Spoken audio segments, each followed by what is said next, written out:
Colorado Territory, 1870. Quinn Galloway pulled his worn leather coat tighter as the first heavy snowflakes began to fall. The 25-year-old cowboy had been riding the perimeter of the Rockingham Ranch for hours, checking fence lines and searching for strays before the storm hit. Darker clouds loomed on the horizon, promising worse to come. "Come on, Diablo," he urged his black gelding forward. "Let us get back before this turns ugly." The wind picked up, driving icy particles against his face. 3 years on his own land had taught Quinn the cruel lessons of Colorado winters. 3 years of solitude, broken only by the occasional supply run to town or a rare visit from the neighboring ranchers. "No sense complaining," Quinn muttered to himself, a habit formed from too many nights alone. Nobody to hear it anyway.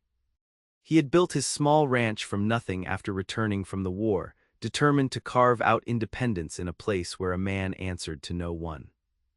The war had left scars deeper than the faded line that ran along his jaw. It had convinced him that attachments were dangerous, that people inevitably brought pain. Better to tend your own land, your own cattle, your own business, and keep the world at arm's length. A gust of wind nearly took his hat. Quinn yanked it down tighter, scanning the white landscape. His cabin was still a good 4 miles away, and visibility was deteriorating by the minute. That's when he spotted it, a dark smudge against the growing whiteness, perhaps a quarter-mile off the trail, probably a fallen tree or a shadow cast by the failing light. Still, something about it nagged at him. "Fool's errand," he grumbled, but turned Diablo toward it anyway. As he drew closer, the shape resolved into something that stopped his heart cold. Not a log, not a shadow, a person collapsed in the snow. Quinn dismounted quickly, his boots crunching through the fresh powder as he approached the still form. It was a woman, wearing a thin woolen coat wholly inadequate for the brutal weather. Her face was partially covered by a blue scarf, and dark eyelashes dusted with snow were closed against pale cheeks. "Miss," Quinn touched her shoulder, feeling for any sign of life. "Miss, can you hear me?" When she didn't respond, Quinn pulled off his gloves and pressed fingers against her neck, a pulse faint but present. She was alive but wouldn't be for long in this cold. Without hesitation, Quinn gathered her limp form into his arms. She was lighter than he expected and her body temperature dangerously low. He lifted her onto Diablo's saddle, then mounted behind her, pulling her securely against his chest. "Hang on," he whispered, though he doubted she could hear him. "Just hang on." The storm intensified as Quinn pushed Diablo toward home, the woman's cold body cradled against him. His mind raced with questions. Who was she? Where had she come from? The nearest homestead was 15 miles away and the town of Silverpine another 10 beyond that. What was she doing out here alone? None of that mattered now. What mattered was getting her warm before the cold claimed her. By the time Quinn's cabin came into sight, snow was falling so heavily that he could barely make out the structure. He guided Diablo directly to the front door, dismounted while somehow maintaining his hold on the unconscious woman, and kicked the door open with his boot. Inside, the cabin was cold but sheltered from the wind. Quinn placed the woman gently on his bed, then quickly stoked the embers in the wood stove and added fresh logs. As heat began to fill the small space, he returned to the stranger and carefully removed her snow-soaked coat and scarf. In the light of the oil lamp, he could see her clearly for the first time. She was young, perhaps 20 or 21, with long chestnut hair now damp from melted snow. Her face was delicate, with high cheekbones and full lips that had taken on a worrying bluish tint. She wore a simple blue dress beneath her coat, now wet at the hem from the snow. "Miss. Can you hear me?" Quinn tried again, rubbing her hands between his to restore circulation. When she didn't respond, he knew more drastic measures were needed. Hypothermia could kill quickly, and her body temperature was dangerously low. Quinn worked efficiently, removing her wet outer clothing while maintaining as much of her modesty as the situation allowed. He wrapped her in every blanket he owned, placed heated stones at her feet, and continued rubbing her hands and arms to stimulate blood flow. All the while he spoke to her, his voice a steady stream of encouragement. "You are going to be all right, the storm will pass, you are safe here." Hours passed as Quinn tended to her, stoking the fire and checking her pulse regularly. Eventually, color began to return to her face and her breathing deepened. Around midnight, when the blizzard was howling its worst outside, her eyelids finally fluttered open. Quinn was by the wood stove when he heard a soft gasp. He turned to find her staring at him, confusion and fear evident in her wide hazel eyes. "Where am I?" Her voice was barely audible, rough from the cold. "My ranch," Quinn answered, keeping his distance so as not to frighten her further. "I found you in the snow. The storm came in fast." She attempted to sit up but fell back weakly. "Who are you?" "Quinn Galloway, this is my land, my cabin." He moved closer, offering a tin cup of warm broth he'd prepared hours earlier. "Can you drink this? You need to warm from the inside, too." She eyed him warily but nodded. Quinn helped her sit up enough to sip the broth, noting the way her hands trembled around the cup. "Thank you," she whispered after taking a few sips. "I thought I was going to die out there." "You nearly did," Quinn's voice was matter of fact. "What were you doing on foot in this weather?" A shadow crossed her face. "The stage was robbed, 2 men, they took everything, even my coat." She clutched the blankets tighter. "They left us on the road, the driver was shot and the horses bolted. I started walking, hoping to find help, but the snow came." Her eyes filled with tears and Quinn felt an uncomfortable tightness in his chest. He wasn't accustomed to dealing with emotions, especially not a crying woman. "You are safe now," he said awkwardly. "The storm will keep us in for a day or two, but you can rest here until the weather clears." She nodded gratefully. "I am Nora, Nora Harrington." "Try to sleep, Miss Harrington. We will figure out what to do when you are stronger." Nora finished the broth, then settled back into the blankets. Within minutes, exhaustion claimed her again and she slept. Quinn watched her for a moment, then made himself a pallet on the floor beside the wood stove. As he stared at the ceiling, listening to the howling wind outside and the soft breathing of the stranger in his bed, he felt the uncomfortable intrusion of another person in his carefully ordered world. Tomorrow, when the storm passed, he would take her to town and be done with this unexpected complication. Yet as sleep finally found him, Quinn couldn't quite ignore the strange warmth that had nothing to do with the fire, the first stirring of something he'd thought long dead. Connection to another human being. Quinn woke before dawn, habit driving him from sleep despite the storm still raging outside. The cabin was warm from his diligent feeding of the stove throughout the night. He glanced toward the bed where Nora Harrington still slept, her chestnut hair spilled across his pillow. In the early morning light filtering through frosted windows, he could see her more clearly. Her face had regained its color and her breathing was deep and regular. Good signs. She was young and healthy, she'd recover. Quinn moved quietly about the small cabin, putting coffee on to boil and checking his supplies. The storm had trapped them together and he needed to take inventory. He had enough food for a week, maybe more if he was careful. Plenty of firewood stacked against the east wall of the cabin. They wouldn't starve or freeze, at least. A soft sound from the bed caught his attention. Nora was watching him, propped up slightly on one elbow. "Good morning," she said, her voice stronger than the night before. Quinn nodded. "How are you feeling?" "Better." She sat up carefully, keeping the blankets around her. "Though everything aches, how long will the storm last?" "Hard to say. Could be another day, maybe 2. Quinn poured coffee into 2 tin cups. "Are you hungry?" "Starving," she admitted with a small smile that momentarily caught him off guard. Quinn brought her a cup of coffee and some jerky with hardtack.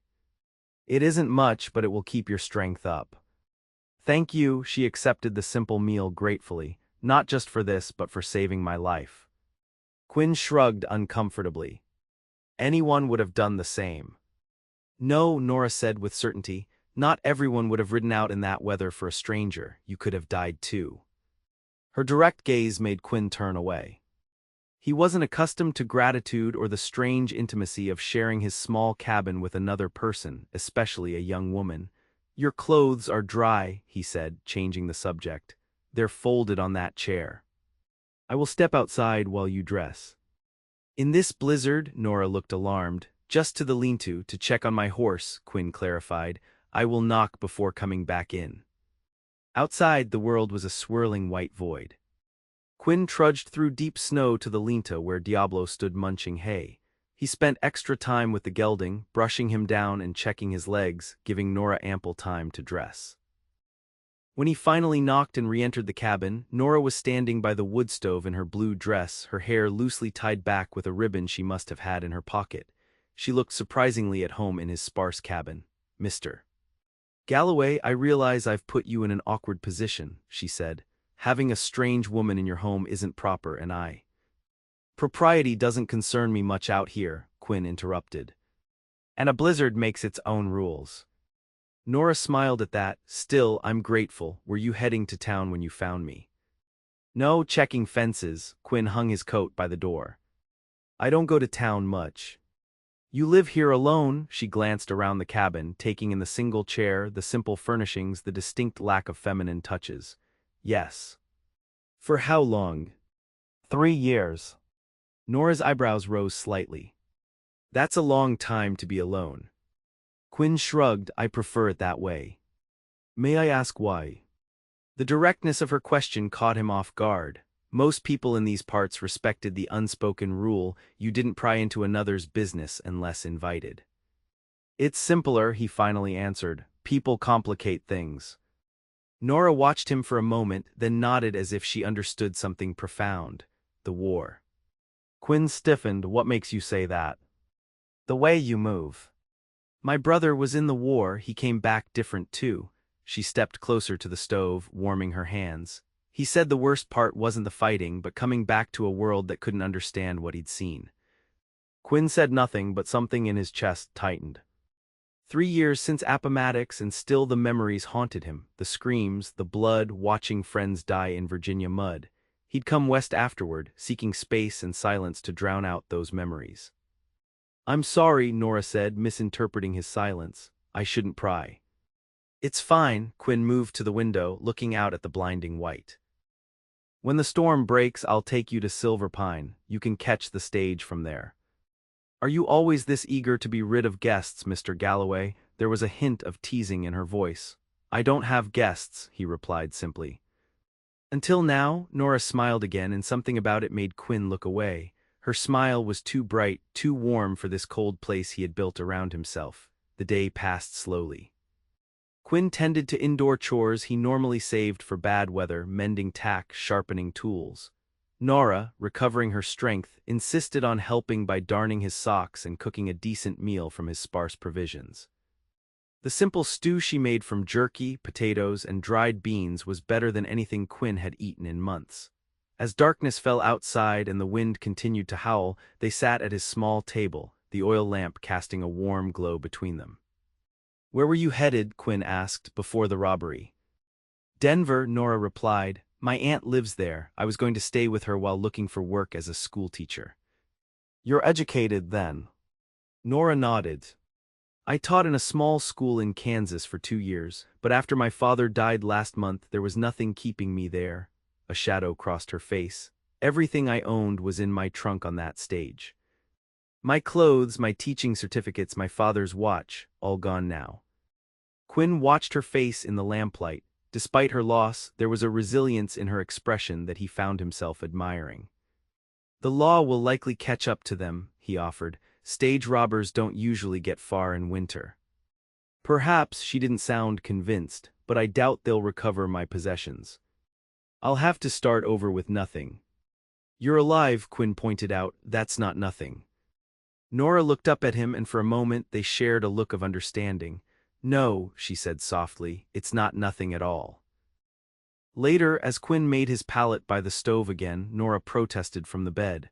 "I can't keep taking your bed, Mr. Galloway. It's not right." "You're still recovering," he insisted. "I'm used to sleeping rough. At least take back one of these blankets. You have given me all of them." Before he could object, Nora was out of bed, bringing him his thickest wool blanket.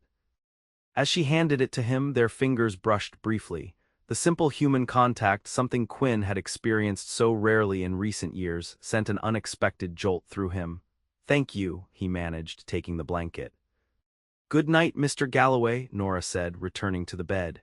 "Quinn," he corrected, surprising himself. "If we're to be snowbound together, you might as well use my given name." "Quinn, then," her voice was soft in the dimness. "And I'm Nora, not Miss Harrington." "Good night, Nora." As Quinn settled onto his makeshift bed, he found himself more aware of her presence than he wanted to be, the soft sound of her breathing, the rustle of blankets as she shifted position. It had been so long since he'd shared space with another person that he'd forgotten the peculiar intimacy of it, the way another's presence filled a room with something indefinable. He stared at the ceiling, listening to the storm outside and trying to ignore the unwelcome realization that his carefully constructed solitude had been breached, not just by Nora's physical presence, but by something more unsettling. The faint stirring of a connection he had sworn never to allow again. The blizzard continued for 3 days, trapping them together in the small cabin. By the second day, they had fallen into an unexpectedly comfortable routine. Nora, fully recovered from her ordeal, insisted on taking over the cooking and other household tasks. Quinn found himself with little to argue about. Her meals made from his simple provisions were far better than anything he'd managed on his own, and the cabin seemed somehow warmer with her presence. On the morning of the third day, Quinn returned from tending to Diablo to find Nora standing on a chair, reaching toward the top shelf of his cupboard. "What are you doing?" he asked, stamping snow from his boots. "There's a leak," she explained, pointing to a corner where water was indeed dripping slowly from the ceiling. "I was looking for something to catch it." Quinn moved to help her down. "There's a bucket in the lean-to." "I'll get it." As she stepped from the chair, her foot caught on the hem of her dress. She stumbled and Quinn instinctively caught her, his hands steadying her waist. For a moment they froze in that position, faces unexpectedly close, her hands on his shoulders. "Thank you," she whispered, and Quinn became acutely aware of the warmth of her body, the scent of her hair, and a peculiar tightening in his chest. He released her quickly, stepping back. "I'll get that bucket." Outside, Quinn took longer than necessary, using the cold air to clear his head. This woman was disrupting his carefully ordered existence in ways that went beyond the physical imposition. She asked questions that made him think about things he'd rather forget. She filled silences he'd grown accustomed to. Worst of all, she was making him feel things he'd thought were long buried, a dangerous development. By the time he returned with the bucket, he had his composure back. He placed it under the drip without looking at Nora. "The storm is breaking," he said. "We should be able to make it to town tomorrow if the trail is passable." Oh, something in her voice made him look up. "Was that disappointment? That's good news." "Yes," Quinn agreed, though the word felt hollow. That evening, as they ate rabbit stew by lamplight, Nora asked the question Quinn had been dreading. "What happened to you in the war, Quinn?" He stared at his bowl, considering deflection or outright refusal to answer. But something about these days of shared isolation had worn down his defenses. "I was at Cold Harbor," he said finally, "and Petersburg, and a dozen other places I try to forget." Nora waited silently, giving him space to continue if he chose. "I joined up believing in something, left believing in nothing." Quinn's voice was flat. "I watched good men die for no reason I could understand, watched officers send soldiers into certain death to gain 50 yards of muddy ground. Watched friends betray each other for a scrap of food or a dry place to sleep." He looked up to find Nora watching him with steady eyes, no judgment in her expression. "I came west to get away from people," he continued. "From their greed and cruelty and lies. Out here things are simpler, animals don't pretend, nature doesn't lie, it's harsh but it's honest." "And you prefer honesty to comfort," Nora said softly. It wasn't a question. "Yes," Quinn met her gaze. "People offer comfort with one hand and take everything with the other. I learned that lesson too many times." "Not all people," Nora countered gently. "There is kindness in the world too, Quinn. You proved that when you rode out in a blizzard for a stranger." Quinn had no answer for that. He stood and carried his empty bowl to the wash basin. "We should get some sleep," he said, changing the subject. "We'll have an early start tomorrow." That night, lying on his pallet, Quinn found sleep elusive. Nora's words echoed in his mind. Had he become so cynical that he could no longer see good in the world? Or was she simply naive, not yet beaten down by life's harsh lessons? On the bed across the small room, Nora shifted in her sleep, murmuring something inaudible. Quinn turned to look at her in the dying firelight, her face peaceful, one hand curled near her cheek. Something twisted inside him, a longing he hadn't allowed himself to feel in years. Tomorrow he would take her to town. She would catch the next stage to Denver, continue on with her life, and he would return to his solitude. It was better that way, safer for both of them. Yet as dawn broke through clearing skies, Quinn found himself moving slowly, delaying their departure with unnecessary tasks, chopping extra wood, meticulously grooming Diablo, checking and double-checking supplies for the journey. "Are we still going to town today?" Nora finally asked, watching him reorganize his saddlebags for the third time. Quinn straightened, caught in his transparent stalling. "Yes, of course, just making sure we're prepared. The trail will be treacherous." "Of course," Nora echoed, though her slight smile suggested she saw through his excuses. They set out mid-morning under a brilliant blue sky, the world transformed into a glistening white panorama. Nora rode behind Quinn on Diablo, her arms wrapped around his waist for stability. Each time the horse negotiated a particularly deep drift, her grip tightened, and Quinn found himself acutely aware of her presence, the warmth of her body against his back, the soft pressure of her hands at his waist. "It's beautiful," Nora said as they crested a hill, overlooking a valley of untouched snow. "Like God laid a fresh blanket over the world." Quinn nodded, seeing the landscape through her eyes. He had grown so accustomed to the harsh practicalities of frontier life that he rarely took time to appreciate its beauty anymore. As they descended toward the valley, Quinn noticed fresh tracks cutting across their path, 3 horses heading east. "What is it?" Nora asked, feeling him tense. "Riders," Quinn said, scanning the horizon. "Recent." "Is that unusual?" "This far from town, yes." Quinn guided Diablo off their path, following the tracks for a better look. After studying them for a moment, he frowned. "One horse is carrying double, and they're pushing hard." "The stage robbers," Nora whispered, her arms tightening around him. "It could be them." Quinn considered their options. The tracks were fresh, no more than a few hours old. The town of Silverpine was still a good 4 hours away. If they continued and caught up to the robbers, he and Nora would be outnumbered. "We should turn back," he decided. "Return to the cabin until we're sure they're gone." Nora's voice was surprisingly steady when she spoke. "No, I need to get to town, Quinn. I have nothing left, no money, no papers. I need to report the robbery and send a wire to my aunt." Quinn turned in the saddle to look at her. "It's not safe." "Life rarely is," she replied, meeting his gaze with determination. "But I can't hide away because of fear. I need to move forward." Something in her words struck a chord in Quinn, a challenge to the philosophy he'd been living by for years. Wasn't that exactly what he'd been doing, hiding away because of fear? "All right," he conceded. "But we'll take a different route, longer but safer." They traveled through the day, taking a winding path that avoided the main trail while still moving towards Silverpine. The going was slow through deep snow, requiring frequent stops to rest Diablo. During one such rest, as they shared jerky and hardtack in the shelter of a pine grove, Nora asked Quinn about his ranch. "How did you come to settle here?" she inquired. "It's beautiful land but so isolated." Quinn gazed across the snow-covered landscape toward the distant mountains. "I worked cattle drives after the war, saved every penny. When I had enough, I bought the land from an old trapper who was heading to California." He paused, remembering. "Nobody wanted it, too remote, too hard to work, but that suited me." "And you built everything yourself?" Quinn nodded. "The cabin, the corral, broke my own horses, started with 10 head of cattle and worked up from there." "That's impressive," Nora said, genuine admiration in her voice. "Most men would want a partner for such an undertaking." "Most men haven't learned the cost of depending on others," Quinn replied, more sharply than he intended. Instead of being offended, Nora studied him thoughtfully. "Is it truly independence you value, Quinn, or is it simply that you're afraid to trust again?" Before he could answer, Diablo's ears pricked forward, and the horse gave a soft nickering sound.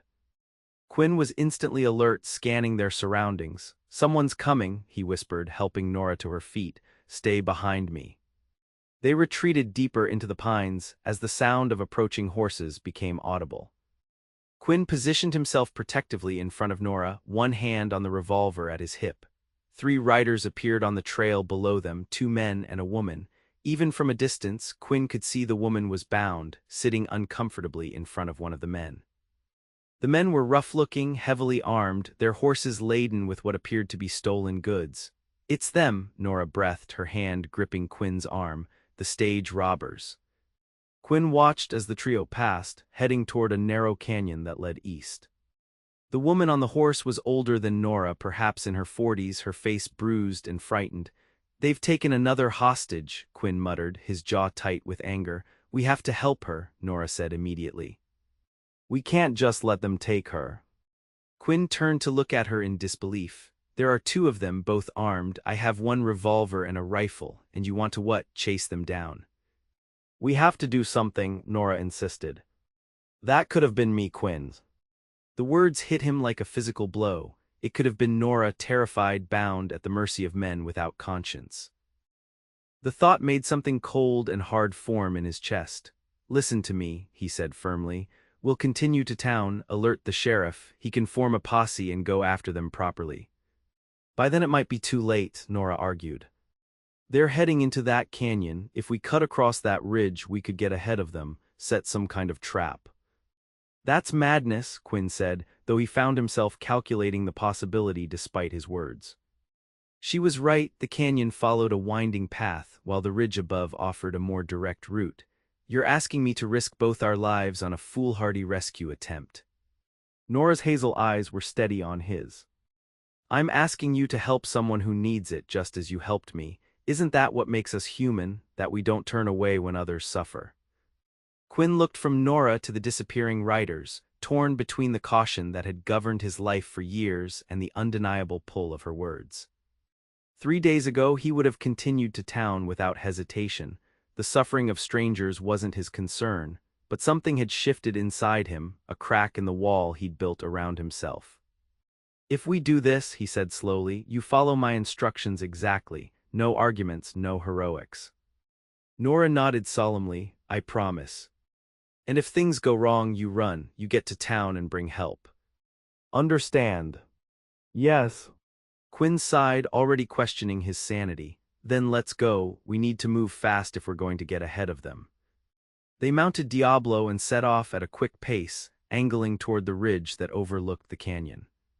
The path was steep and treacherous, requiring Quinn to dismount and lead the horse through the worst sections. Nora followed close behind, her determination evident in every step.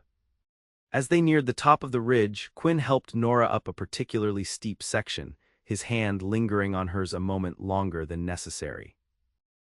Their eyes met and something unspoken passed between them, recognition of the risk they were taking together and the trust it required. At the summit, Quinn tied Diablo to a sturdy pine, then led Nora carefully to the edge of the ridge. Below, the canyon stretched like a white ribbon, its walls steep and imposing. They had indeed gained ground on the robbers who were nowhere in sight. "There," Quinn pointed to a narrow section of the canyon ahead, "that's where we'll intercept them.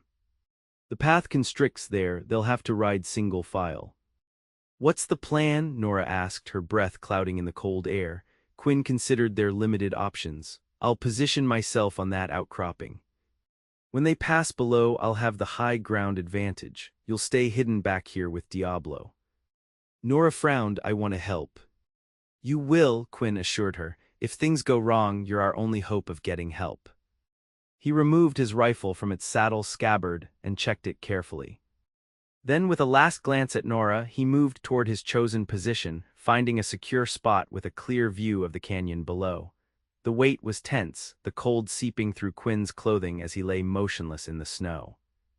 His thoughts kept returning to Nora, her courage, her determination, the way she had challenged his beliefs about humanity. For 3 years, he had convinced himself that isolation was preferable to the pain of connection.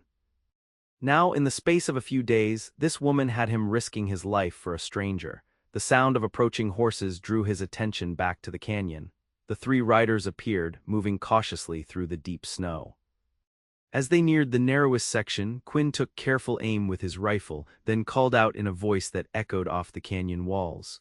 "That's far enough." The robbers reined in sharply, hands moving toward weapons as they scanned the ridge.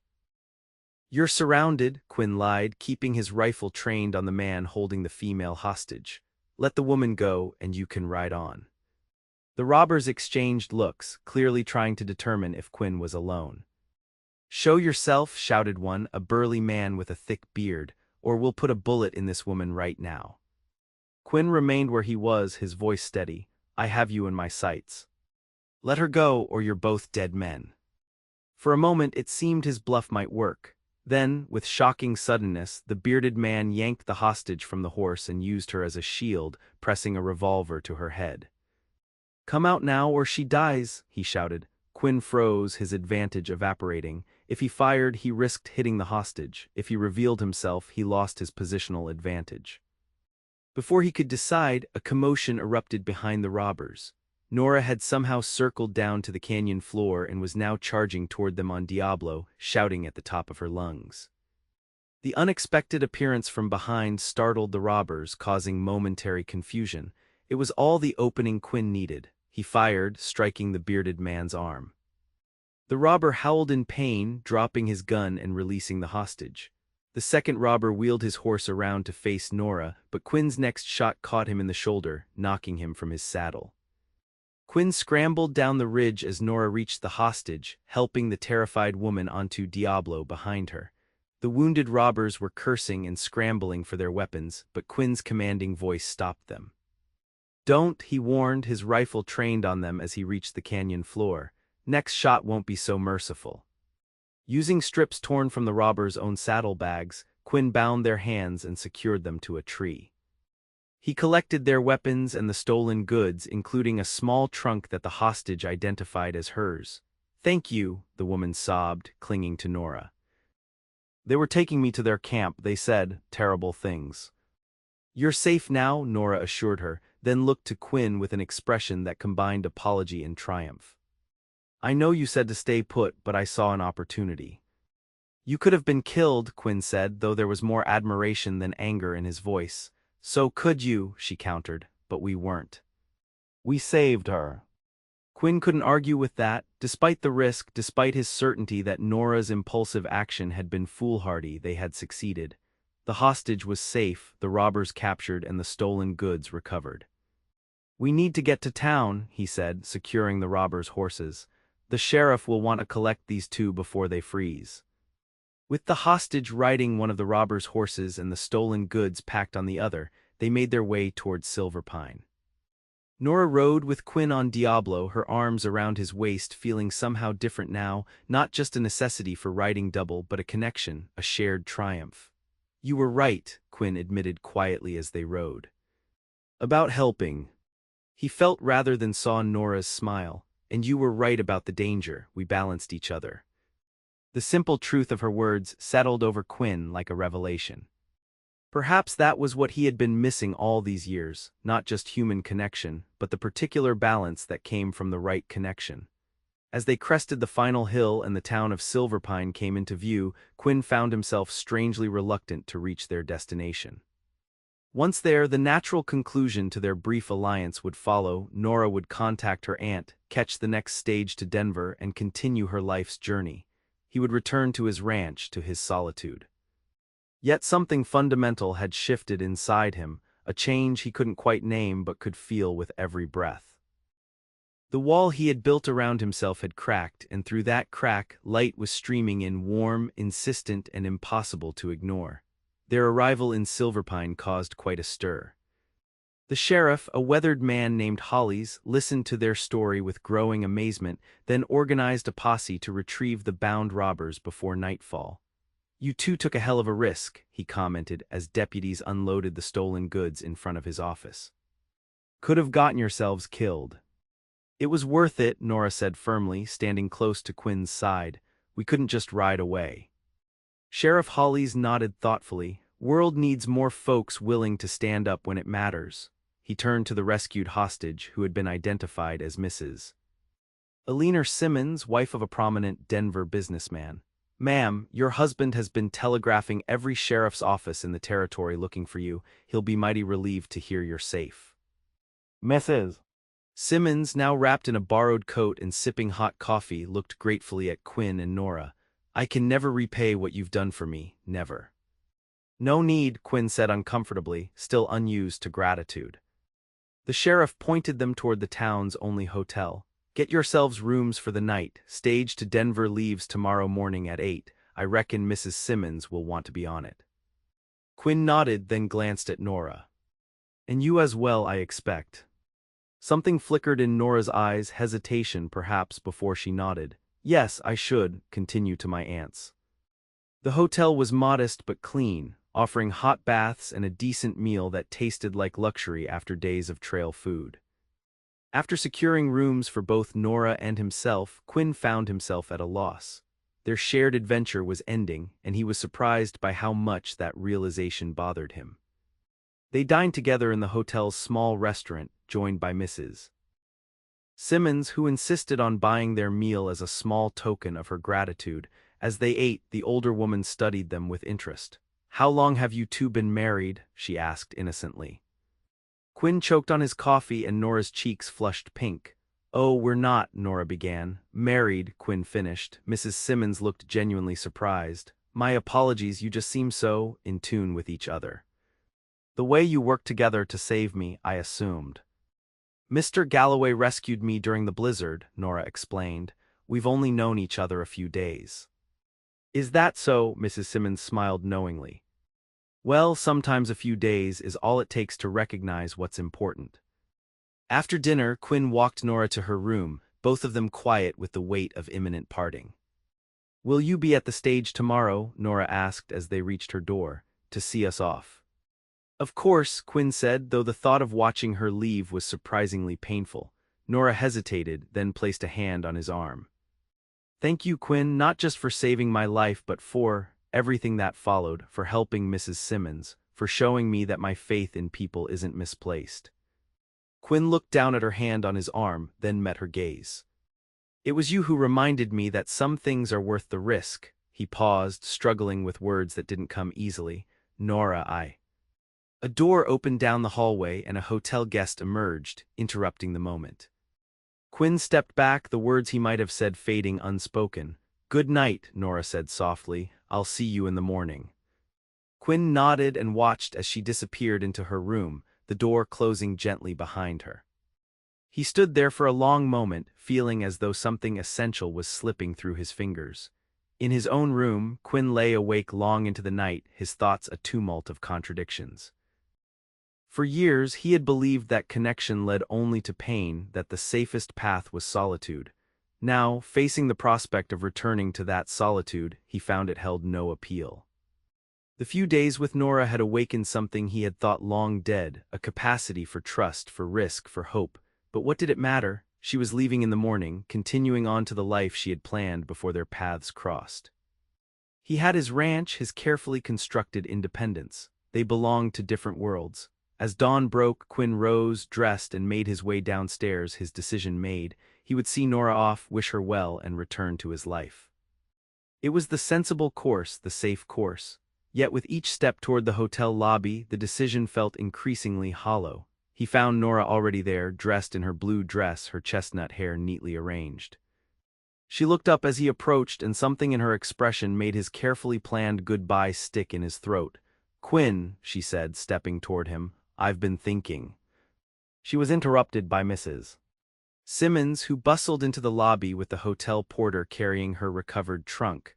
"Good morning," the older woman said cheerfully. "Is it not a beautiful day to be alive and heading home?" Thanks to you two brave souls. Outside, they could hear the stage arriving, the driver calling out to the stable boy to change the team.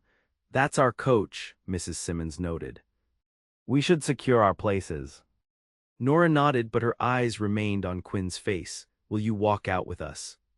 Quinn followed them outside, where the stage stood ready, fresh horses being hitched to the traces. The driver was securing luggage on top, including Mrs. Simmons' trunk. Several other passengers were already boarding. "Well," Nora said, turning to face Quinn, "this is it." Quinn nodded, unable to find adequate words for the emotions coursing through him. How could he possibly express what these few days had meant? How they had changed him? "I hope you find what you're looking for in Denver," he managed. "A teaching position, a good life." Nora looked at him for a long moment, something unspoken in her eyes. "Is that all you have to say to me, Quinn Galloway?" Before he could answer, Mrs. Simmons approached, having secured her place on the stage.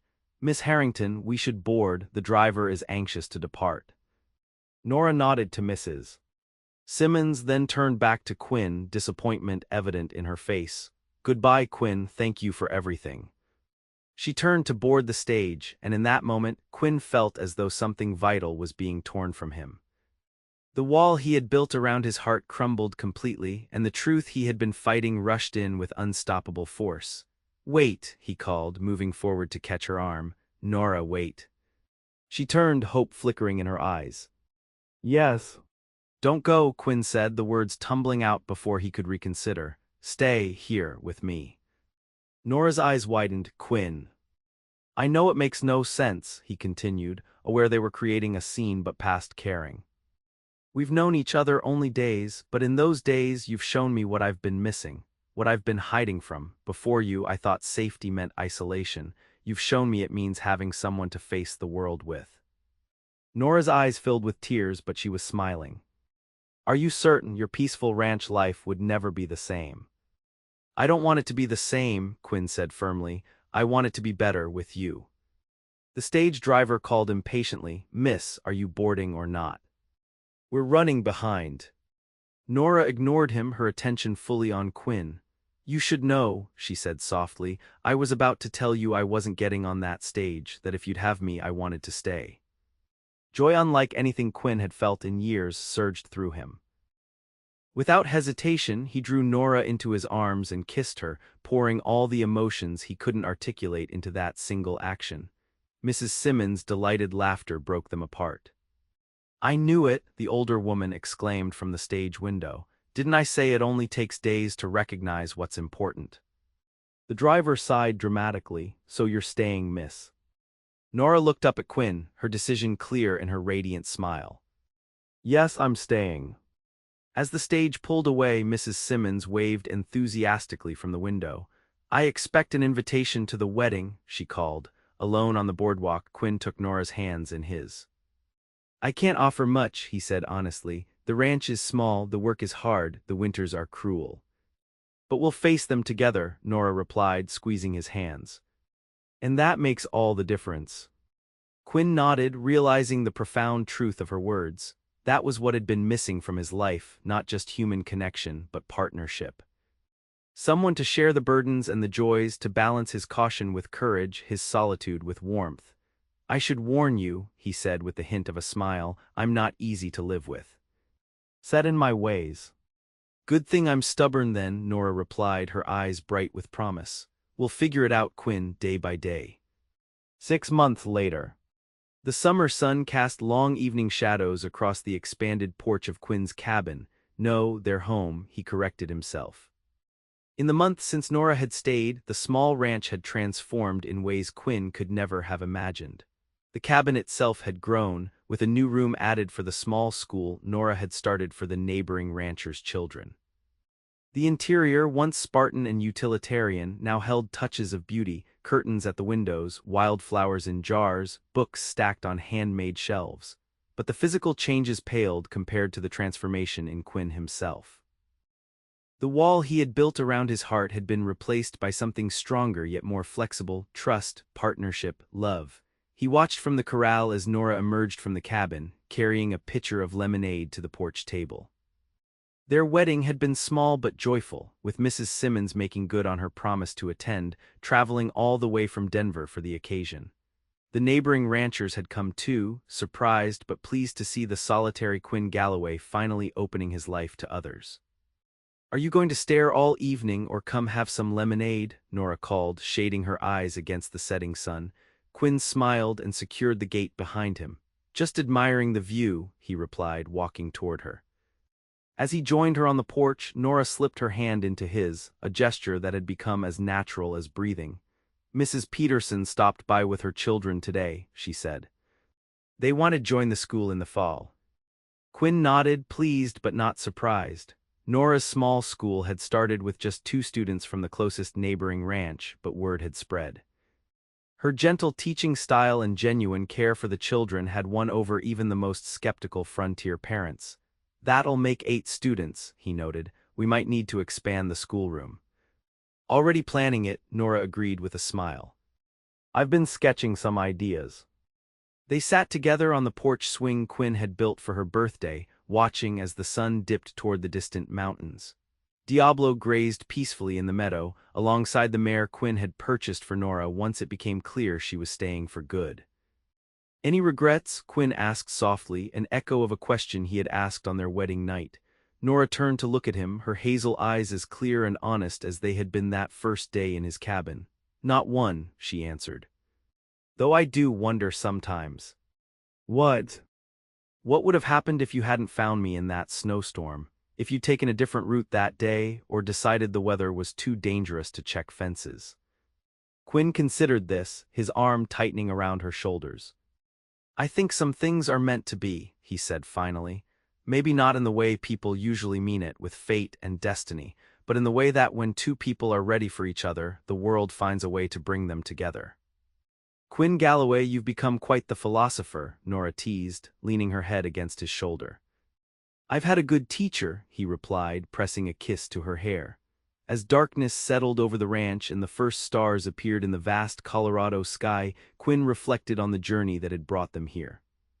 From a chance encounter in a blizzard to a life built together, thread by thread. From a man who believed safety meant isolation to one who understood that true strength came from connection. I love you, he said simply, words that had once been so difficult now flowing easily. And I love you, Nora replied, her voice carrying all the warmth and promise that had drawn him out of his solitude. Together they sat in comfortable silence, watching the stars emerge, secure in the knowledge that whatever storms might come, they would face them as they had that first blizzard, side by side, stronger together than apart. And it had all begun with the simplest act of kindness. A cowboy who had found a stranger in the snow and in saving her had saved himself as well.